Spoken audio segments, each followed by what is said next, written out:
Welcome everyone to Conversations in the Gallery. My name is Georganne Sisco and I'm the Education Director at the Old State House Museum. And hi, I'm Amanda Colclasure, the Youth Education Coordinator here at the Old State House Museum.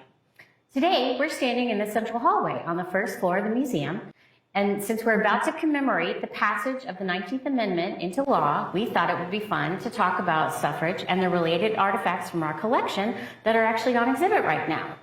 Starting in the mid-19th century, women in the United States began forming women's suffrage organizations.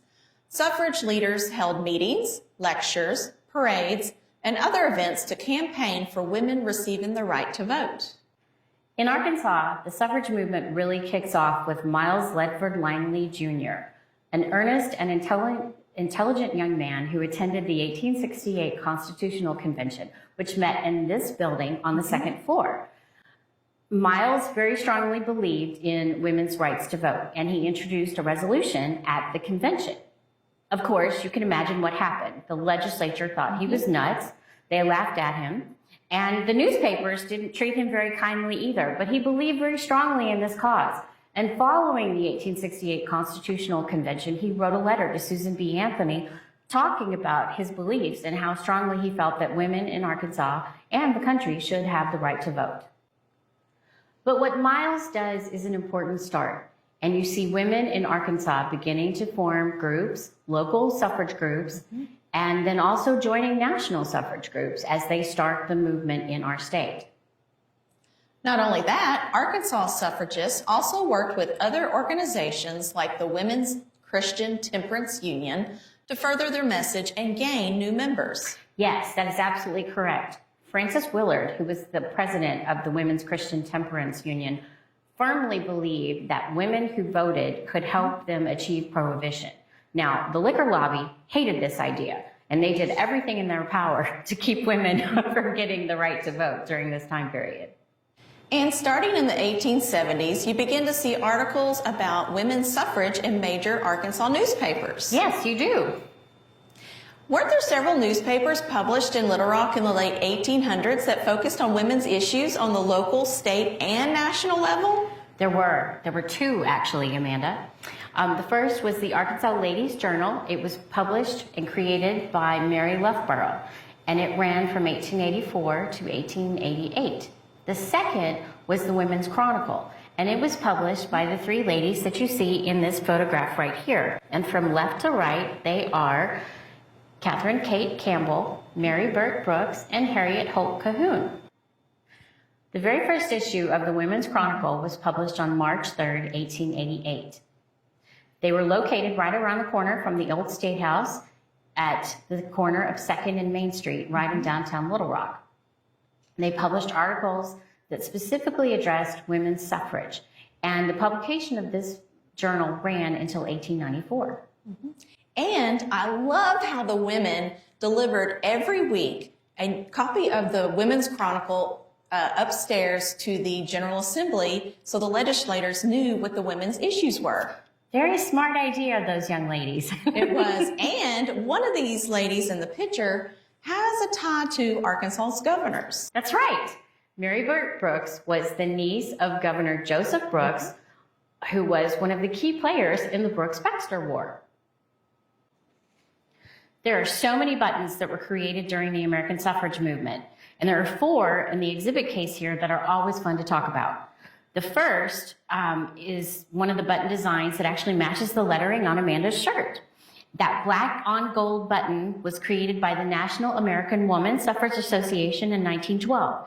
It's one of the most iconic American pinback button images in existence. They printed thousands of these and distributed them all over the country. And in fact, you still see this button more than any other to this day. Now, the equal suffrage button with 6 stars, 3 above and 3 below the 2 words, was issued by Ohio suffragists in 1911.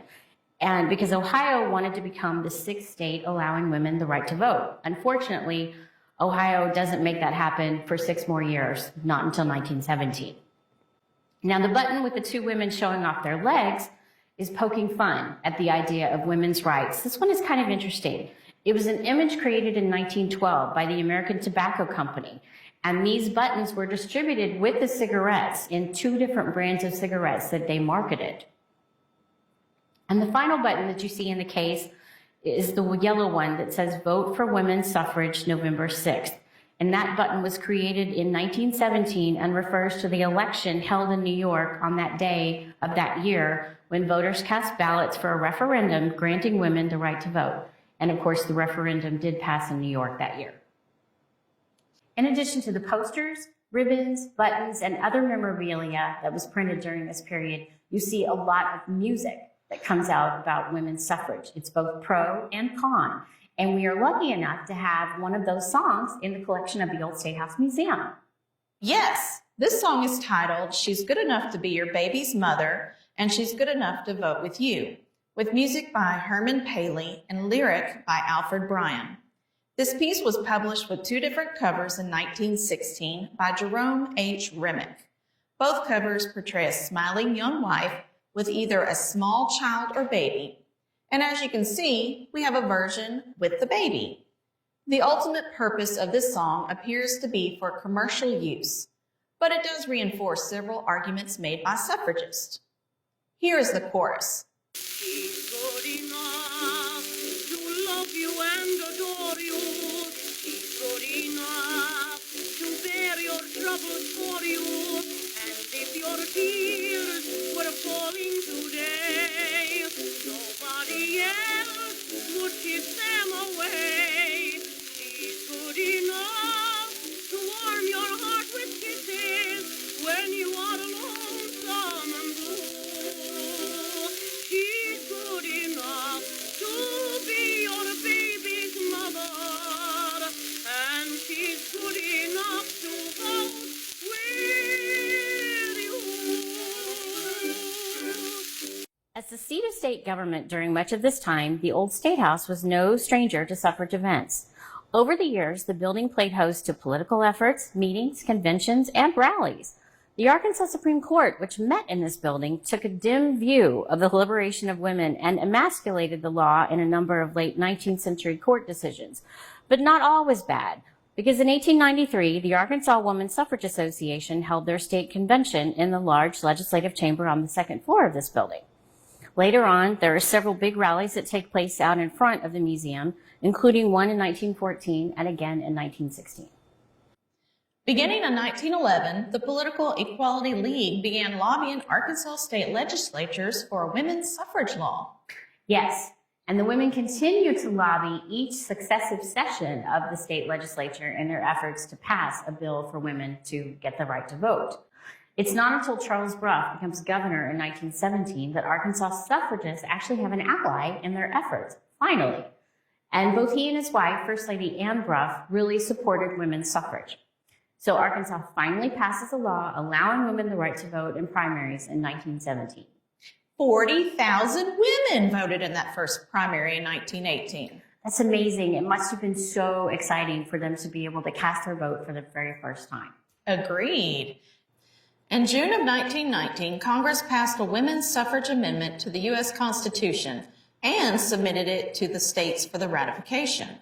On July 28th of 1919, Governor Bruff called a special session of the Arkansas State Legislature for the purpose of ratifying the 19th Amendment to the U.S. Constitution. The Arkansas legislature vote passed 74-15, making Arkansas the 12th state to ratify the 19th Amendment. The 19th Amendment officially became law on August 26, 1920. And one of the reasons we say we commemorate the passage of this amendment instead of celebrating the anniversary is because not all women officially could vote in 1919. It actually takes decades before African American and Native American women can finally vote in the United States. To see more of the suffrage artifacts in our collection, please visit oldstatehouse.com. Thank you for joining us today, and we hope you've enjoyed this conversation in the gallery.